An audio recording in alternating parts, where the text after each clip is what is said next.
एक महात्मा ने बताया, अगर मनुष्य कुत्ते को रोटी खिलाने के 8 फायदे जान जाए तो कभी दुखी नहीं होगा। महात्मा ने बताया, कुत्ते को एक टुकड़ा रोटी खिलाने से क्या फल मिलता है। एक समय की बात है, एक जंगल में एक महात्मा उपदेश दे रहे थे। तभी सबल नाम के शिष्य ने पूछा, गुरुदेव, मेरे मन में एक प्रश्न उठ रहा है। महात्मा ने कहा, भन्नते निसंकोच होकर पूछो, आपके मन में वह कौन सा प्रश्न उठ रहा है। तब सबल ने कहा, गुरुदेव, मैं यह जानना चाहता हूं कि कुत्ते को एक टुकड़ा रोटी खिलाने से मनुष्य को कौन सा फल मिलता है।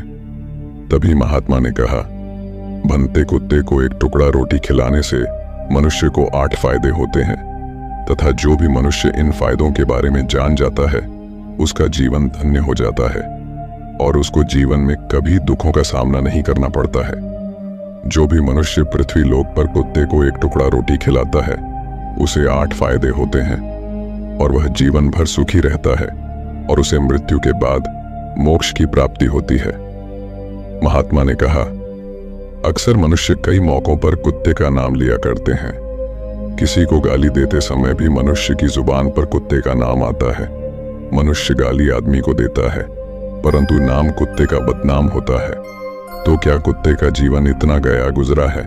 भगवान बुद्ध ने कहा, एक समय की बात है, एक काले रंग का कुत्ता था। वह बहुत ही लाचार था और भूखा प्यासा था। वह गांव में सभी के घर घर जाता था परंतु उसे कोई भी व्यक्ति रोटी का एक टुकड़ा भी नहीं देता था। वह भूख के मारे इधर उधर घूमता रहता। एक दिन वह गांव के बाहर नदी के किनारे एक ऋषि के आश्रम पर पहुंच गया और ऋषि से कहने लगा, हे मुनिवर, मुझे लगता है आप बहुत ही विद्वान तथा ज्ञानी हैं, इसीलिए मैं भूखा प्यासा आपके पास आया हूं। कृपा करके आप मुझे एक टुकड़ा रोटी का दे दीजिए जिसे मैं खाकर अपनी भूख को शांत कर लूं। तभी वह ऋषि कहता है, हे स्वान, क्या तुम्हें गांव में एक टुकड़ा रोटी का किसी ने नहीं दिया जिसे तुम खाकर अपनी भूख मिटा सको। महात्मा ने कहा, भन्नते, वह कुत्ता ऋषि से कहता है, हे मुनिवर, मैं आपको क्या बताऊं, आप मेरी बातों पर विश्वास नहीं करोगे। तभी वह ऋषि कहता, हे स्वान, तुम बताओ, तुम्हारी बातों पर मैं विश्वास अवश्य करूंगा। मुझे तुम बहुत ही लाचार दिखाई पड़ते हो। तभी वह कुत्ता कहता है, ठीक है मुनिवर, मैं तुम्हें अपनी बीती बताता हूं। महात्मा ने कहा, कुत्ता ऋषि से कहता है, हे मुनिवर, दुनिया के लोगों, हम पर रहम करो। हमारा कोई घर नहीं होता है, कोई आसरा नहीं होता है। कमाकर खाना हमें नहीं आता है। हमें वस्त्र भी पहनने का ज्ञान नहीं है, इसलिए सर्दी, गर्मी और बरसात में हम ऐसे ही घूमते रहते हैं। हमें पढ़ना लिखना भी नहीं आता। महात्मा ने कहा, वह कुत्ता कहता, मुनिवर, आपकी तरह हमें अनुशासन नहीं आता, हमें आपकी तरह बोलना नहीं आता। यह हमारा दुर्भाग्य ही समझिए, परंतु हमें आपकी तरह भूख भी लगती है। चोट लगने पर हमें आपकी तरह पीड़ा भी होती है। हमें आपकी तरह रोना भी आता है। बस इन्हीं 3 कामों में हम आपकी बराबरी करते हैं, इसलिए हम पर दया दिखाइए। हमें और कष्ट मत दीजिए। ईश्वर ने तो हमें वैसे भी कष्ट देकर ही भेजा है, ऊपर से आप लोग हमें परेशान करते हैं। हम आपकी तरह मनुष्य नहीं हैं, हम पराधीन जीव हैं। जब हमारा जन्म हुआ उस समय हमारे आंख कान बंद थे। कह नहीं सकते कि उस समय आपके जन्म पर जैसे नाच गाना होता है, बाजे बजते हैं, खुशी मनाई जाती है। हमारे जन्म पर भी यह सब हुआ होगा। हमारे जन्म पर किसने खुशी मनाई होगी। हम जिस बिछौना पर थे वह रुई का नरम तो था, सर्दी बिल्कुल नहीं लगती थी। मैं मन में सोच रहा था कि किसी बड़े घर में पैदा हुआ हूं, लेकिन जब हमारी आंख खुली तो मैंने देखा कि हमारी माँ, जिसे आप लोग कुतिया बोलते हो, वह अपने 5 बच्चों को छाती से चिपका कर एक राख के ढेर में पड़ी थी। हम 5 भाई थे, बाकी 4 भाई तो लाल और भूरे रंग के थे। मैं अकेला ही काले रंग का था। सबसे छोटा मैं ही था, इसलिए कमजोर था। मेरी माँ हम लोगों के पास कम ही आती थी क्योंकि उसे भी अपने भोजन की व्यवस्था करनी पड़ती थी। यदि वह ना खाती तो हमें दूध कहां से पिलाती। उस एक माँ पर हम 5 भाई निर्भर थे। वह बेचारी अपने भोजन के लिए इधर उधर दौड़ती रहती थी। कभी भोजन मिल भी जाता था, कभी नहीं भी मिलता था, लेकिन वह हमेशा हम 5 का बड़ा ख्याल रखती थी। आखिर वह हमारी माँ थी। वह रात भर जागकर गांव की रखवाली करती थी। किसी की मजाल नहीं थी कि कोई अनजान आदमी बुरी नीयत से गांव की तरफ भी झांक जाए। दूसरे गांव के कुत्ते भी हमारी मां के डर से गांव में नहीं आते थे। गांव के किसी किसान के खेत में कोई जानवर खड़ी फसल खाने आते तो हमारी मां उसे दौड़कर भगा देती। गांव वालों के लिए इतना सब करने के बाद भी कोई मनुष्य तो हमारी मां को भोजन तक नहीं देता था। भोजन के लिए हमारी मां को मजबूर होकर छीना झपटी करनी पड़ती थी। कई बार तो लोग उसे लाठी डंडों से पीट पीट कर भगा देते थे। बेचारी उस दिन भूखी प्यासी रहकर पेट की आग से जलती रहती थी। महात्मा ने कहा, वह कुत्ता कहता है, हे मुनिवर, आखिर भूख तो हमें आपकी ही तरह लगती है। ऊपर से उसे अपने 5 बच्चों की चिंता भी लगी रहती थी।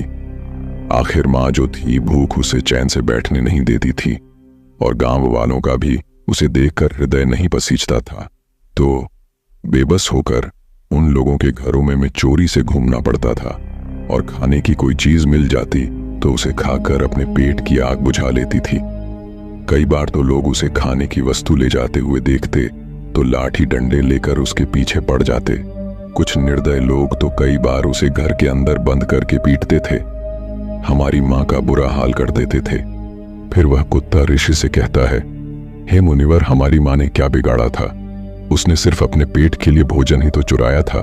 चोरी करने का हमें कोई शौक नहीं है, पर पापी पेट हमें यह सब करने के लिए मजबूर कर देता है।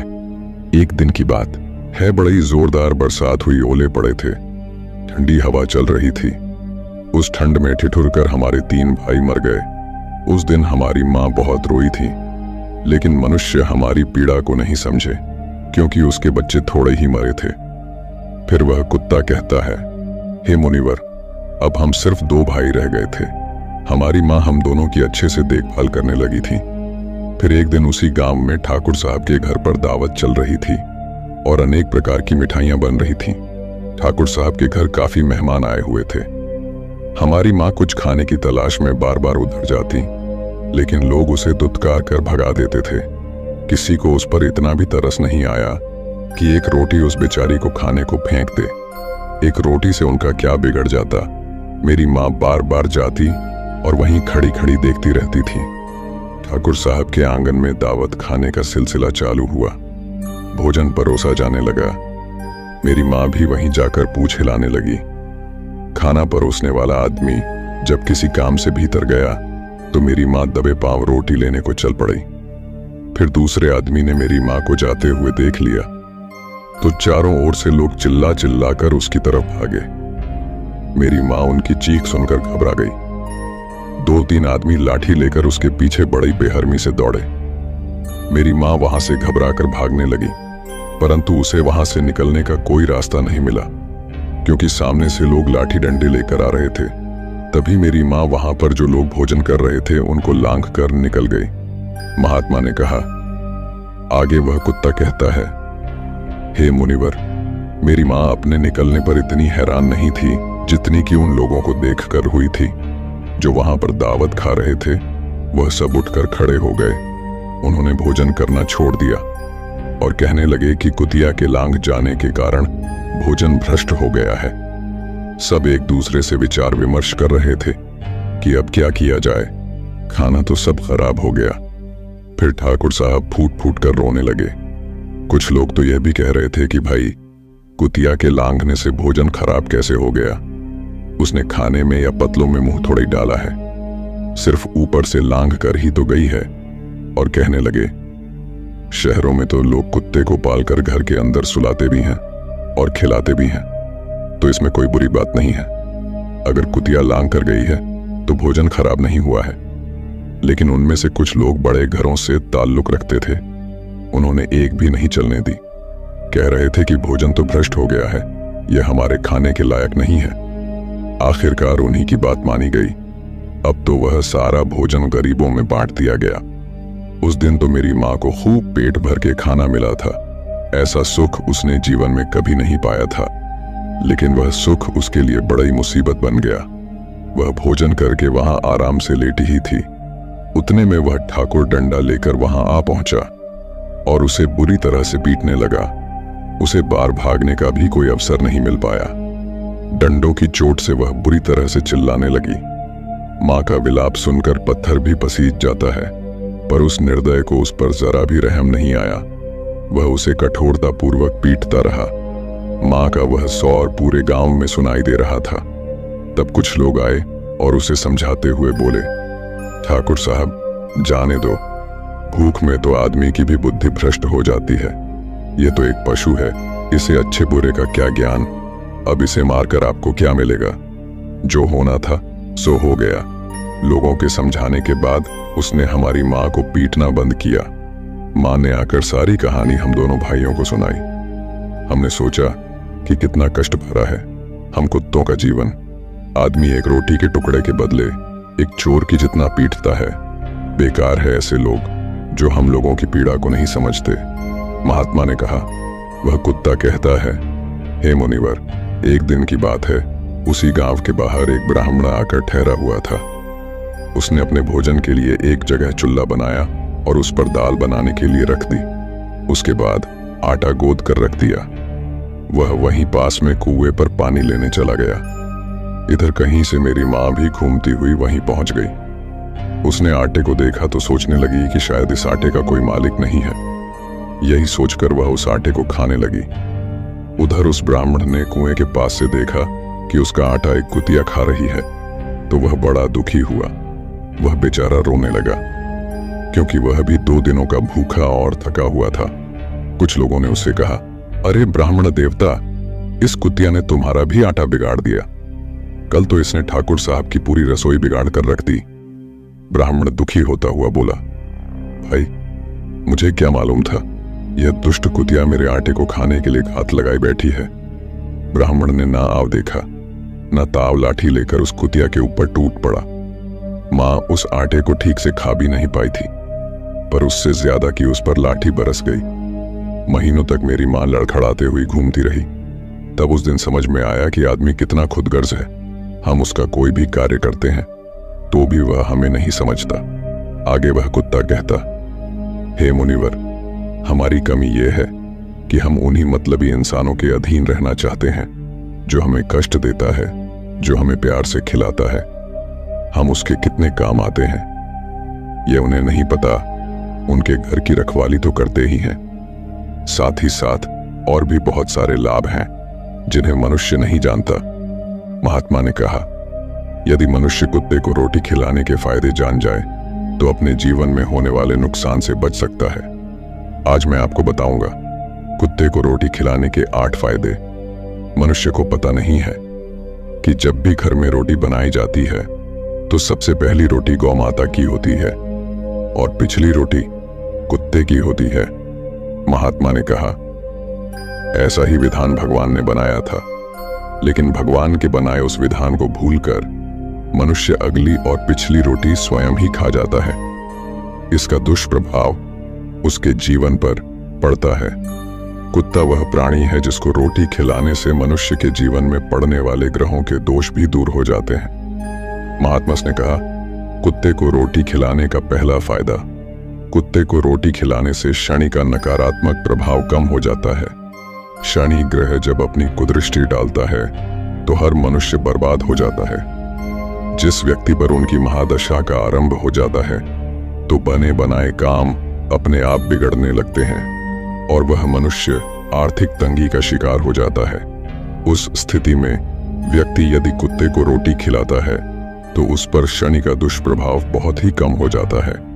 कुत्ते को रोटी खिलाने का दूसरा फायदा, कुत्ते को रोटी खिलाने से भाग्य आपके पक्ष में हो जाता है। आपके घर के अंदर नकारात्मक शक्ति नष्ट हो जाती है। कुत्ते को रोटी खिलाने का तीसरा फायदा, कुत्ते को रोटी खिलाने से माता लक्ष्मी प्रसन्न हो जाती है और आपके घर में धन दौलत की कभी कमी नहीं रहती है। कुत्ते को रोटी खिलाने का चौथा फायदा, कुत्ते को रोटी खिलाने से आपके ऊपर कर्ज नहीं चढ़ता और जो पहले से आप कर्जदार हैं उससे भी मुक्ति मिल जाती है कुत्ते को रोटी खिलाने का। 5वां फायदा, कुत्ते को सुबह शाम भोजन देने से आपका व्यापार बहुत अच्छे से चलता है। कुत्ते को रोटी खिलाने का 6ठा फायदा, कुत्ते को रोटी देने से आपकी आयु में वृद्धि होती है और अटका हुआ धन वापस मिल जाता है। कुत्ते को रोटी खिलाने का 7वां फायदा, कुत्ते को रोटी देने से हमेशा आपका स्वास्थ्य अच्छा बना रहता है और मानसिक रूप से आप मजबूत रहते हैं। आपका मन हमेशा ऊर्जावान रहता है। अच्छे विचार आपके मन के अंदर आते हैं। कुत्ते को रोटी खिलाने का 8वां फायदा। कुत्ते को रोटी खिलाने से भगवान प्रसन्न रहते हैं, क्योंकि भगवान को समस्त जीवों की चिंता रहती है और जो समस्त जीवों पर दया दिखाता है, भगवान भी उस मनुष्य से हमेशा प्रसन्न रहते हैं। भगवान की कृपा सदैव उस परिवार पर बनी रहती है। आपने अपने बुजुर्गों से सुना होगा, कहते हैं कि जब कुत्ता रोता है तो अपशुकुन होता है, कोई संकट आता है, किसी की मृत्यु होती है। इसलिए कुत्ते को कभी रुलाना नहीं चाहिए। इस प्रकार से महात्मा ने सबल को कुत्ते को रोटी खिलाने के 8 फायदे बताए और जो भी मनुष्य कुत्ते को रोटी खिलाता है तो उसे इन 8 फायदों का फल प्राप्त होता है। वीडियो अगर पसंद आया हो तो वीडियो को लाइक और हमारे चैनल टाइम इंस्पायर्ड को सब्सक्राइब करें और अपने दोस्तों के साथ शेयर करें। धन्यवाद।